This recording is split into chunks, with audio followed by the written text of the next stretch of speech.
हम रोज़ घर के लिए कितना कुछ करते हैं। खाना बनाना, मैनेज करना, बच्चों और फैमिली का ध्यान रखना। लेकिन कई बार हम ये भूल जाते हैं कि थोड़ी सी समझदारी से वक्त भी बचाया जा सकता है और पैसे भी। आज मैं आपके साथ शेयर करूंगी कुछ स्मार्ट होम मेकिंग हैबिट्स। तो चलिए स्टार्ट करते हैं। जो डेली यूज़ का स्नैक होता है उसे हमेशा एक ही कंटेनर में रखिए। इससे क्या होता है कि जब भी बच्चों को भूख लगी हो या फिर आपको मॉर्निंग में चाय के साथ कुछ भी स्नैक चाहिए हो, तो सिर्फ आपको एक ही कंटेनर निकालना पड़ेगा। मैं जो डेली यूज़ का स्नैक होता है उसे इस तरीके के बड़े कंटेनर में रख देती हूँ, जिससे मॉर्निंग में अगर मुझे मेरी बेटी को कुछ भी लंच बॉक्स में देना है तो मैं आसानी से दे सकती हूँ। अब देखिए यहाँ पर ना इस तरीके के कुछ स्नैक के साथ मुझे प्लास्टिक के कंटेनर मिल जाते हैं। तो ये जो प्लास्टिक के कंटेनर होते हैं इनका यूज़ हम कई तरह से कर सकते हैं। जैसे यहाँ पर देखिए कुछ पैकेट्स है वो खाली होने को आए हैं, तो उनमें से सामान निकालना थोड़ा डिफ़िकल्ट होता है। तो जो बचा हुआ स्नैक होता है मैं इस तरीके के कंटेनर में फिल कर लेती हूँ। आप इसका यूज़ कर सकते हैं जैसे धनिया वगैरह को स्टोर करने के लिए, या फिर कई बार ग्रोसरी जो है वो भी बच जाती है, तो उसे रखने के लिए भी हम इसका यूज़ कर सकते हैं। कुछ चीज़ें देखने में अच्छी लगती है लेकिन उनका यूज़ करना थोड़ा डिफ़िकल्ट हो जाता है। जैसे अगर यहाँ पर ये जो सारे स्नैक है उनको भरने के लिए अगर मैं अलग अलग कंटेनर का यूज़ करती हूँ, तो मॉर्निंग टाइम में मुझे काफ़ी ज़्यादा टाइम लगेगा सारे कंटेनर को बाहर निकालने में। इससे अच्छा है कि हम एक इस तरीके के बड़े कंटेनर का यूज़ करें, तो ये हमारे लिए एक्सेस करना काफ़ी ईजी हो जाता है और टाइम भी सेव होता है। थोड़े टाइम पहले मैं मार्केट से पुदीना लाई थी पानी पूरी का पानी बनाने के लिए। लेकिन ये जो लीफी वेजिटेबल्स होते हैं ना, ये बहुत ही जल्दी ख़राब हो जाते हैं। तो मैंने सोचा इसका पाउडर बनाकर रख लेती हूँ, जिससे ये 12 महीने तक ख़राब नहीं होता है। जिससे हम रायते में भी डाल सकते हैं या फिर पानी पूरी का पानी बनाना हो तो भी उसका यूज़ कर सकते हैं। तो यहाँ पर मैंने पुदीना को पहले वॉश करके अच्छी तरीके से सुखा लिया था, और उसके बाद जो इसके लीव्स है उनको मैं अलग कर लूँगी।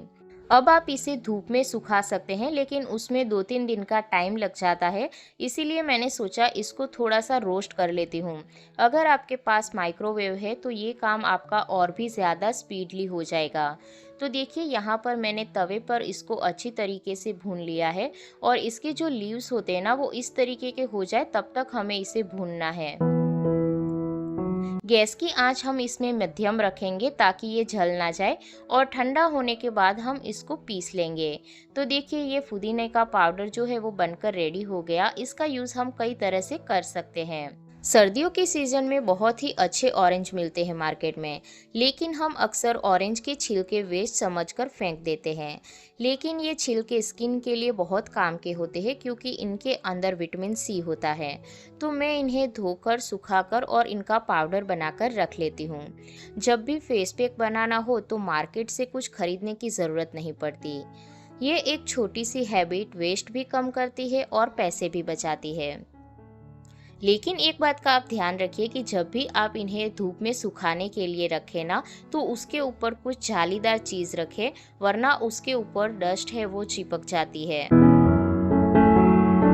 स्मार्ट होम मेकर होना यानी हर चीज़ की वैल्यू समझना और कम से कम चीज़ों को वेस्ट करना।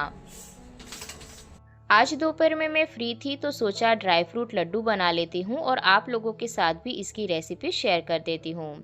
सर्दियों में ये लड्डू हर किसी के घर में बनते हैं और ये काफ़ी हेल्दी होते हैं हमारे लिए। तो सबसे पहले यहाँ पर जितने भी ड्राई फ्रूट्स की मुझे ज़रूरत थी सारे ड्राई फ्रूट्स मैंने निकाल लिए हैं। हर किसी के घर में जो रेसिपी होती है ना वो थोड़ी बहुत डिफरेंट होती है। ड्राई फ्रूट लड्डू बनाने के लिए सबसे पहले हमें सारी चीज़ों को भूनना पड़ेगा। तो यहाँ पर मैंने एक कढ़ाई रख ली है और इसके अंदर मैंने थोड़ा सा घी डाल दिया है। यहाँ पर ड्राई फ्रूट लड्डू बनाने के लिए ना आप अपनी पसंद के कोई भी ड्राई फ्रूट का यूज़ कर सकते हैं। जो ड्राई फ्रूट्स हमारे घर में खाए जाते हैं मैंने उसी का यूज़ किया है। तो सबसे पहले यहाँ पर मैं मखाना को भून लूँगी और उसको मैं यहाँ पर प्लेट में निकाल लूँगी। सारी चीज़ों को हमें लो फ्लेम पर भूनना पड़ता है ताकि वो अच्छी तरीके से क्रिस्पी हो जाए। अगर आप डाइटिंग करते हो और आपको शुगर की क्रेविंग होती है ना, तो आप इस तरीके के लड्डू खा सकते हैं, क्योंकि इसके अंदर हम कोई भी शुगर या गुड़ का यूज़ नहीं करने वाले हैं। इसमें हम यूज़ करेंगे खजूर का। ये लड्डू बनाने के लिए मैंने यूज़ किया है बादाम, काजू, पिस्ता, मखाना, अंजीर, वाटरमेलन सीड और खजूर। इन सारी चीज़ों का यूज़ करके ही मैं ये जो लड्डू है वो बना रही हूँ। तो यहाँ पर मैंने काजू और बादाम को रोस्ट कर लिया है। अब इसी तरीके से पिस्ता को भी हम रोस्ट कर लेंगे। अभी मैं कम क्वांटिटी में बना रही हूँ क्योंकि मेरी बेटियों को ज़्यादा ड्राई फ्रूट पसंद नहीं है। तो अगर उनको पसंद आएगा तो मैं ज़्यादा क्वांटिटी में बनाऊँगी। तो यहाँ पर देखिए जो अंजीर है ना, उसको मैं इसी तरीके से बारीक कर लूँगी ताकि ये जो हम मिक्सी में पीसेंगे ना तो आसानी से थोड़ा सा पीस जाए। आज की होम मेकर स्मार्ट है, वो जानती है अपने टाइम की वैल्यू। तो घर का काम करने के बाद जो भी आपके पास टाइम बचता है उसे नई स्किल सीखने में इन्वेस्ट कीजिए, कुछ क्रिएटिव कीजिए। क्योंकि जब हमारे पास करने के लिए कुछ नहीं होता है तो हमारे माइंड में अननेसेसरी थॉट्स चलते रहते हैं और हम इंस्टा या व्हाट्सएप पे लोगों के स्टेटस या फिर रील्स देखने लग जाते हैं और फिर सोचते हैं कि इसके पास कितना कुछ है और हमारे पास तो कुछ नहीं। इसी चक्कर में जो भी हमारे पास है उसे भी हम इंजॉय नहीं कर पाते हैं। तो जो भी आपके पास टाइम है ना, उस टाइम को खुद पे खर्च कीजिए क्योंकि टाइम की वैल्यू आपको पता है। जो चीज़ करनी आपको पसंद है वो कीजिए। जैसे कुकिंग करना मुझे काफ़ी पसंद है, तो जब भी मेरे पास फ्री टाइम होता है मैं कुछ ना कुछ नई डिश बनाती रहती हूँ।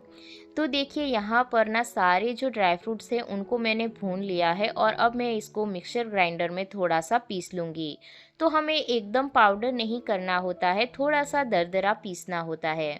अगर आप कुछ पूछना चाहते हो तो आप मुझे कमेंट करके पूछ सकते हैं।